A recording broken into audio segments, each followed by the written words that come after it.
Magandang araw po sa inyo lahat. Welcome po sa panibagong reaction video dito sa Makapili TV. Ngayon ito ang pagkikwentuhan natin na mukhang talaga nakakapersonalan na ang mga Duterte at ang administrasyong Marcos. Kasi bakit natin nasabi yan? Kasi itong si Pulong Duterte, si Congressman Pulong, itinigil muna pansamantala yung pamamahagi niya ng mga assistants through DSWD yung kanyang mga programa sa Davao kasi hindi siya nabigyan ng pondo.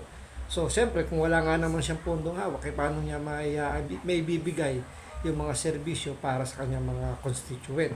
Pero dito sa balitan to, may isang congresswoman na parang pinalabas sinungaling ito si Pulong Duterte. So, panoorin natin itong balitan to, pero bago ang lahat, kung hindi ka pa nakasubscribe sa Makapili TV, baka pwede naman pakipindot yung subscribe button. At the same time, palike na rin po ng video. Wala naman pong bayad dyan. Kaya, pindot na. So, ito, panoorin natin itong balitang to.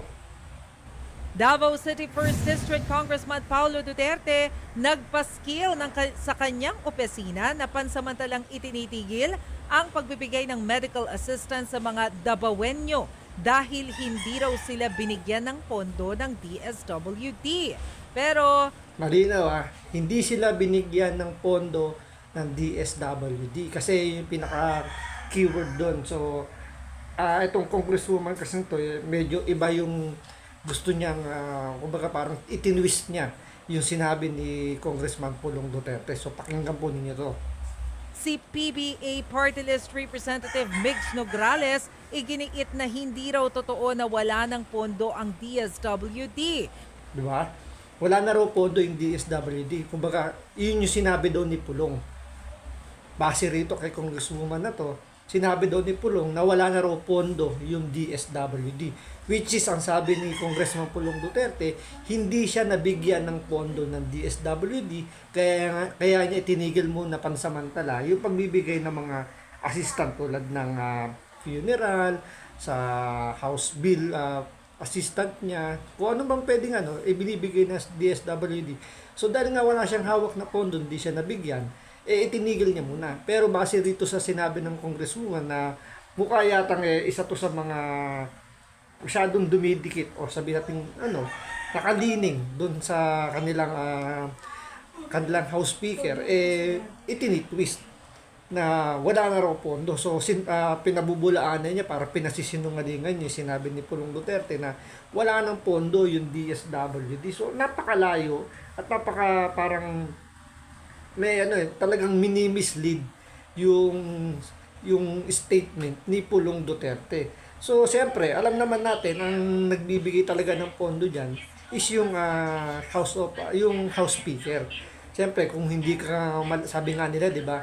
Kung hindi ka malapit sa kusina, wala kang makukuhang pagkain.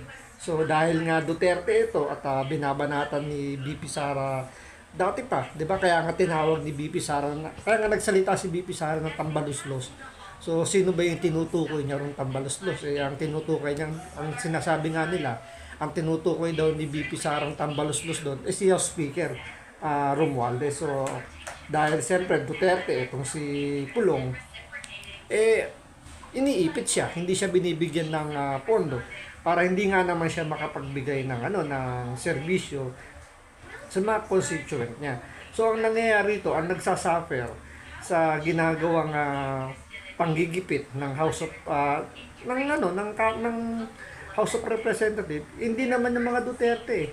Ang naiipit dito yung mga taga Davao na umaasa rin dun sa serbisyong dapat makuha nila sa DSWD. Sa tingin ba nila ang tatamaan dun sa hindi nila pagbigay ng pondo ang mga Duterte? Hindi.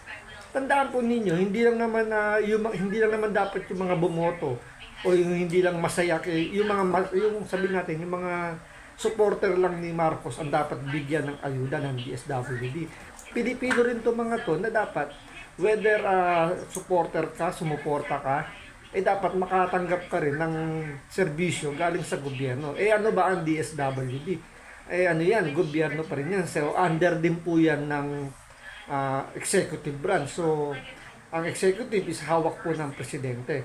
So, talagang, maramdaman mo rito na talagang may part na panggigipit yung administrasyon. Kasi nga, tinatanggalan o hindi siya binigyan ng pondo. So paano nga naman, kaya nga ang ano rito ni Pulong Duterte, ini-inform niya yung kanyang mga constituent na wala ngang pondo o hindi siya binigyan ng pondo ng yung kanyang ng DSWD, yung kanyang tanggapan. Kaya inihinto niya muna. Pero siyempre, kailangan mag-damage control ng House of Representatives o yung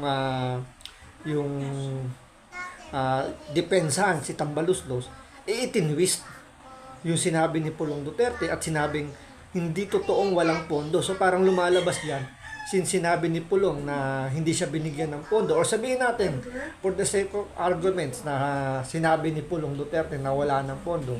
So ibig sabihin pinalalabas ng congresswoman na to na sinungaling si Pulong Duterte at parang itinatago yung pondo ng DSWD kasi sabi niya hindi daw totoong wala ng pondo eh. Ang totoong sinabi naman ni Pulong hindi siya binigyan ng pondo. Gayong ang kanyang opisina ay patuloy na nagbibigay ng tulong sa mga tao katuwang ang ahensya. Agad na sagot ni Duterte, wala umano siyang rason na hindi ibigay sa mga tao ang mga tulong mula sa gobyerno. Nilinaw niyang hindi niya sinabi na walang pondo ang DSWD. Hindi lang daw pinondohan ng ahensya ang kanyang opisina. Ngayon, pahiya ngayon yung congresswoman na to kasi kinorek mismo ni Paulo Duterte at napakalinaw naman dito sa nakasulat na as of today, June 4, Congressman Paulo Duterte, assistance for hospital bills, funeral, dialysis, etc. is on hold since we currently have no budget. So wala siyang budget as of the moment. So humihingi siya rito ng pangunawa sa mga taga Davao na constituent niya. Pero siyempre, kaya na sinabi ko, damage control ang House of Representatives. At ito yung kumbaga, siya yung magda-damage control na binaliktad o iniba yung sinabi ni Pulong na wala na raw pondo ang DSWD. So parang lumalabas dito, parang sinisiraan pa ni Pulong Duterte ang DSW dahil walang pondo. 'Di ba? So talagang personalan na talaga yung nagiging labanan ng mga Duterte at ng mga Marcos. May favoritism according to him, no? Talagang meron. Hindi nawawala yung favoritism. Sabi nga nila dyan kapag kinalaban mo ang House Speaker, malamang hindi ka mabibigyan ng pondo. So, totoo nga yung sinasabi nila. Dahil itong ginawa kay Pulong Duterte, hindi siya binigyan ng pondo doon sa kanyang DSWD assistant. So, hanggang dito lang muna sa ngayon. So maraming salamat sa panonood. Ingat po kayo lagi.